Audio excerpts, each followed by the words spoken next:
자, 이제 본격적으로 종합소득세, 홈택스에서 신고하는 방법에 대해서 말씀을 드려야 되는데요.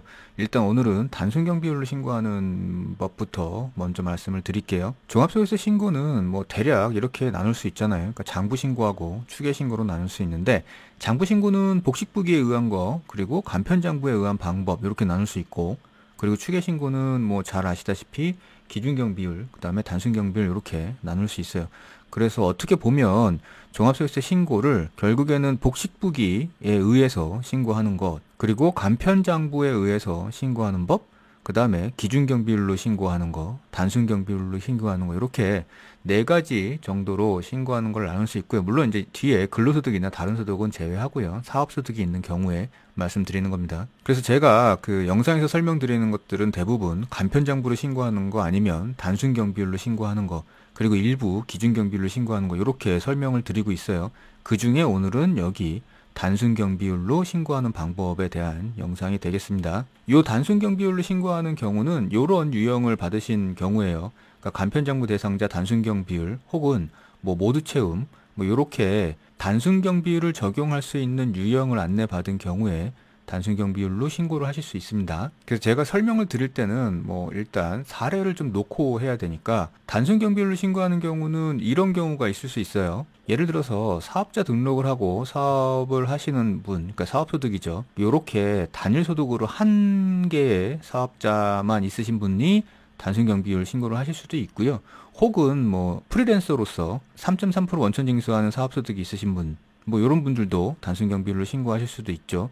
혹은 사업자 등록을 하신 사업장이 뭐 2개 이상 있으신 분들도 이렇게 되는 경우가 있고요. 그 다음에 뭐 사업자도 있으시고, 그 다음에 별도로 프리랜서 3.3% 소득도 있으신 분도 단순경비율 신고를 하실 수도 있습니다. 그 다음에 이제 제가 보기엔 가장 많은 경우가 이렇게 사업소득과 근로소득이 함께 있는 경우가 가장 많거든요. 여기서 얘기하는 사업소득은 3.3% 사업소득일 수도 있고요. 아니면 사업자 등록을 한 상태에서의 사업소득일 수도 있습니다.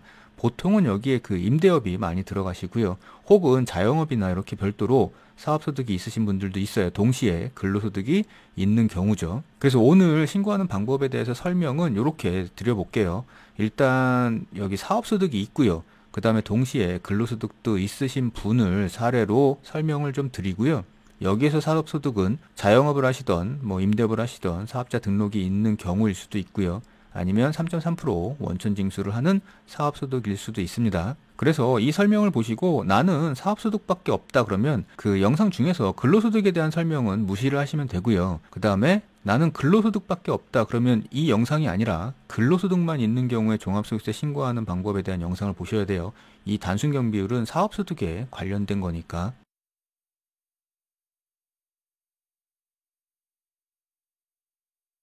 자, 본격적으로 이제 홈택스에서 신고하는 방법인데요. 홈택스 들어오시면 이제 제일 먼저 로그인 하셔야겠죠? 여기서 로그인 하셔도 되고요.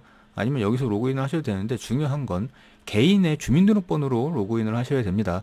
혹시 뭐 평소에 사업자 번호로 로그인을 주로 하시던 분들은 들어오셨으면 개인으로 전환을 여기서 하셔가지고 로그인을 개인으로 하셔야 돼요. 그래서 여기에 이름이 나와야 됩니다. 여기 사업장이 아니라. 그리고 위에 메뉴들 중에 보시면 세금 신고, 여기에 보시면 여기 종합소득세 있고요.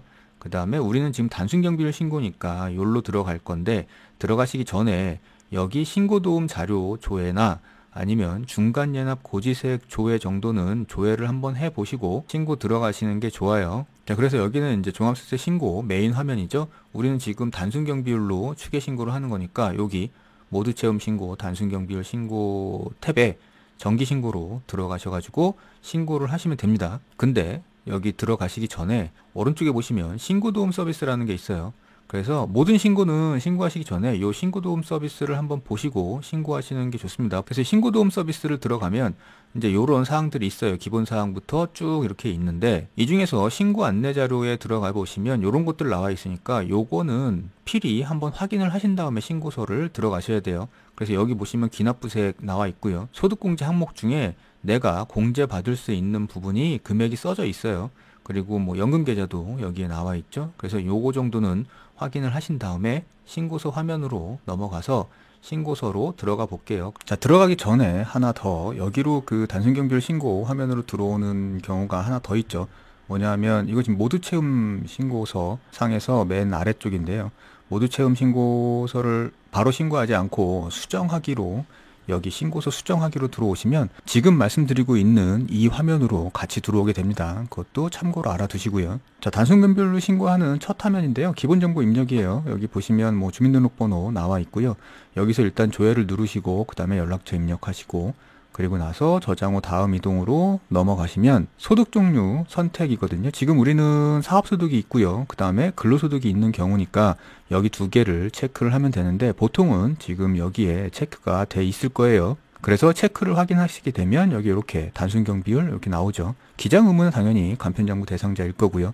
우리 신고는 지금 신고 자체는 단순경비율로 하고 있습니다. 자, 아래로 내려오시면 이제 소득부터 입력을 해야 되거든요. 그러니까 우리 지금 가정을 사업소득도 있고 근로소득도 있고 요 경우를 지금 가정하고 있기 때문에 일단 사업소득하고요, 아래 근로소득 이렇게 두 가지를 입력을 하게 돼 있어요. 그래서 보통은 여기 떠 있는데 사업소득부터 여기 떠 있는 걸 보고요, 그게 맞다 그러면 그냥 놔두시면 되는데, 혹시 추가로 입력을 해야 된다 그러면 여기 사업장 추가 입력으로 입력을 하시면 됩니다. 사업장 추가 입력을 누르시면 여기 밑에 이렇게 란이 뜨거든요. 그래서 여기에 입력을 하신 다음에 등록하기로 위에 리스트에 올리면 돼요. 지금 여기 화면에 보이시는 이런 숫자들은 신경 쓰지 마세요. 이거는 그냥 제가 임의로 넣은 거기 때문에 이게 화면마다 다 숫자는 다를 수 있습니다. 그리고 여기에 올린 이 소득이 수익금액 자체가 틀렸다 그러면 여기 수익금액 정정 삭제로 들어가셔가지고 수정을 해주시면 되고요. 그 다음에 근로소득을 입력해야 되는데, 근로소득 같은 경우에는 이미 입력이 돼 있는 경우가 있고요. 아니면 여기 불러오기에서 불러오시거나 추가 입력으로 별도로 입력을 해주시면 돼요. 그래서 본인의 근로소득을 알고 계실 테니까 그거를 확인을 하시면 되고요. 이렇게 되면 종합소득 금액은 여기서 확정이 되는 거고요. 이 속에는 지금 사업소득하고 그 다음에 근로소득이 포함이 돼 있는 거죠. 이제부터는 이제 소득공제를 입력하셔야 되는데, 제일 먼저 입력하셔야 되는 건 인적공제예요. 연말정산이, 그러니까 근로소득이 있으니까 연말정산이 잘 돼 있다 그러면 연말정산 불러오기를 하시면 되고요.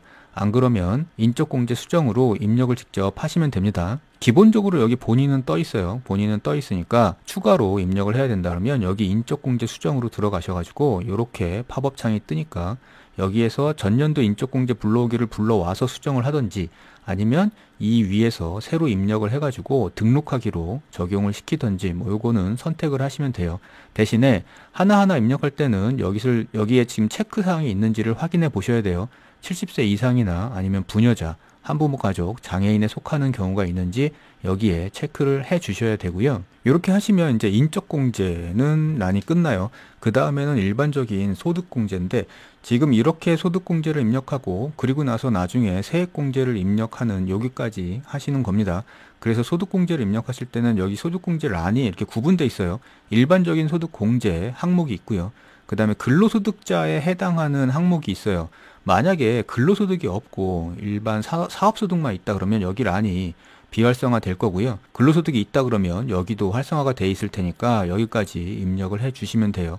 그래서 보통은 일단 국민연금부터 입력을 하는데, 국민연금이 여기 기본적으로 떠 있거든요. 떠 있는데 만약에 여기에 떠 있지 않다 그러면 국민연금 보험료 불러오기나 아니면 아까 처음에 보여드렸던 신고도움 서비스, 여기에 보시면 나와 있어요. 국민연금 보험료. 그래서 그렇게 입력을 하시면 되고요. 이 숫자는 신경 쓰지 마세요. 좀 전에 숫자하고 달라집니다. 그렇게 해서 여기에 이제 해당되시는 분들은 입력을 하시면 돼요. 그러니까 노란우산 공제나 이런 것들이 있으면 여기 공제부금에 입력을 하시면 되고요. 그 다음에 이제 근로소득자의 소득공제거든요. 그래서 근로소득이 있는 경우에는 여기에 입력을 해주셔야 됩니다. 그래서 근로소득자 소득공제는 주로 여기 연말정산 간소화 불러오기에 들어가셔가지고 입력을 해서 여기에 숫자를 표시하시는 방식이에요. 예를 들어서 보험료 같은 경우에는 여기 연말정산 간소화 불러오기를 들어가시면 이런 화면이 뜨니까 여기에 근로소득이 있었던 경우, 그러니까 해당 월을 체크하시고요.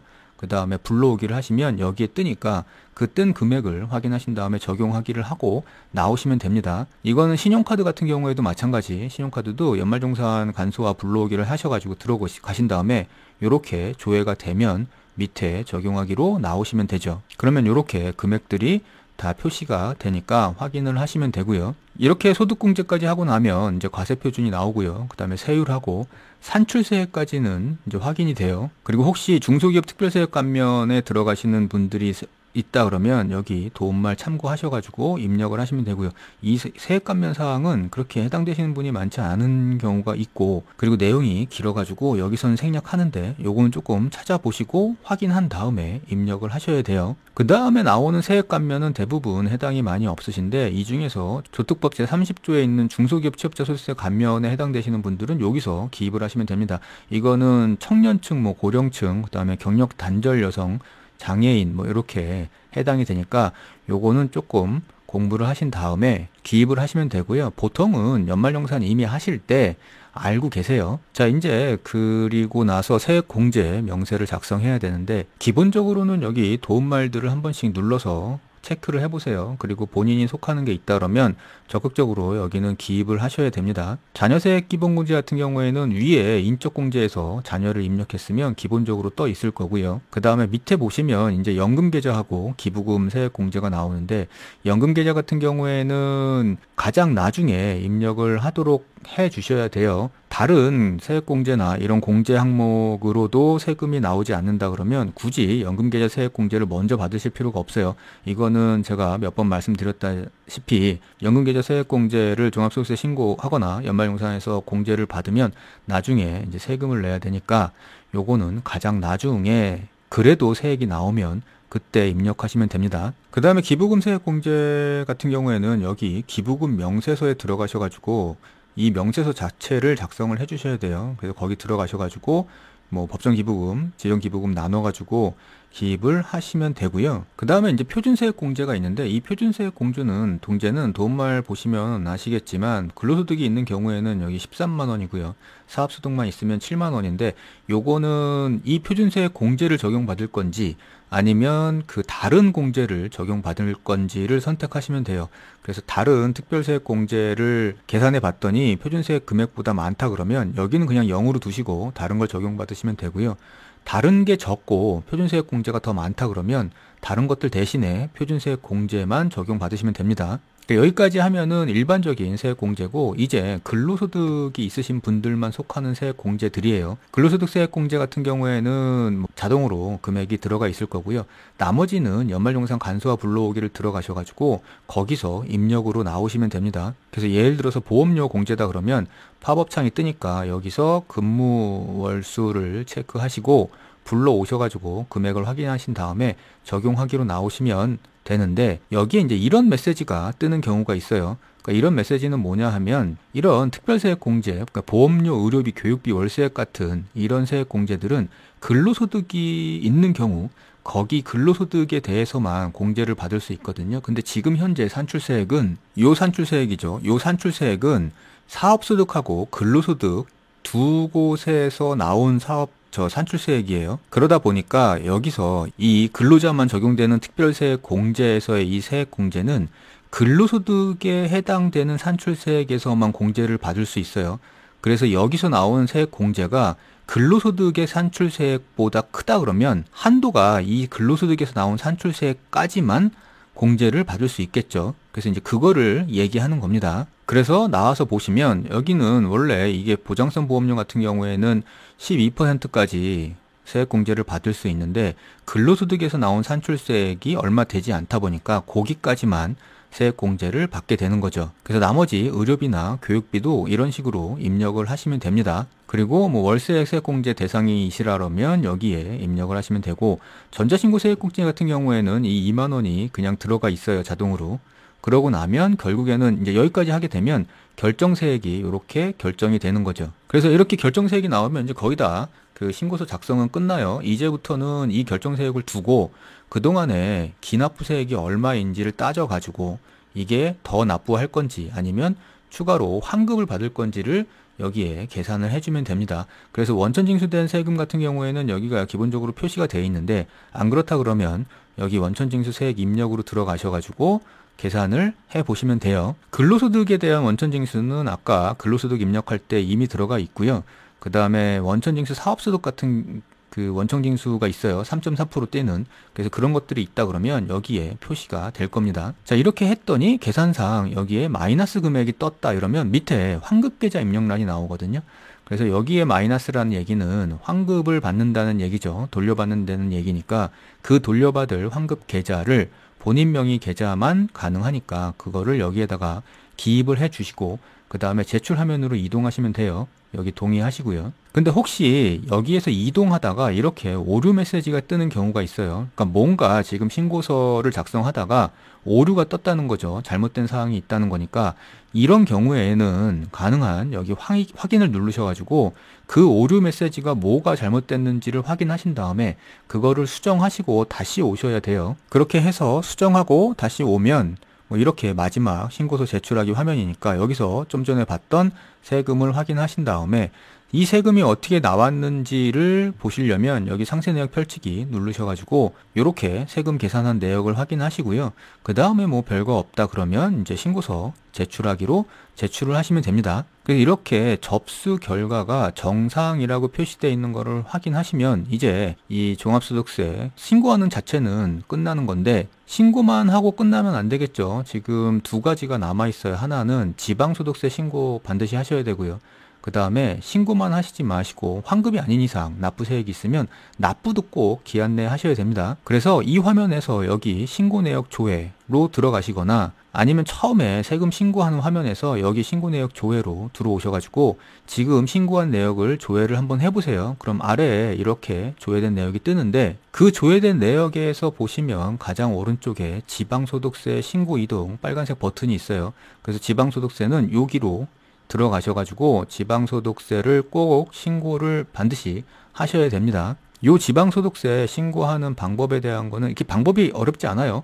그러니까 몇 하면 안 되고 그리고 숫자도 대부분 기입돼 있기 때문에 어렵지는 않은데 제가 다음 영상에서 지방소득세 신고하는 거는 별도로 다시 말씀을 드릴게요. 자, 이렇게 해가지고 종합소득세를 단순경비율로 신고하시는 경우를 말씀드렸어요. 이거는 아예 처음부터 단순경비율 화면으로 들어오셔가지고 신고하는 경우도 있고요. 아니면 모두체험 신고서 상에서 수정하기로 들어오시는 경우도 있는데 여하튼 간에 둘 다 단순경비율로 신고하는 거기 때문에 이 방법대로 하시면 되고요. 혹시 단순경비율이 아니라 간편장부로서 신고를 하려고 하시는 분들은 다른 영상, 간편장부를 이용한 신고 방법 영상을 보셔야 돼요. 그리고 근로소득만 있는 경우에도 이 영상 아니고요. 근로소득만 있는 경우에 종합소득세 신고 영상을 보셔야 됩니다.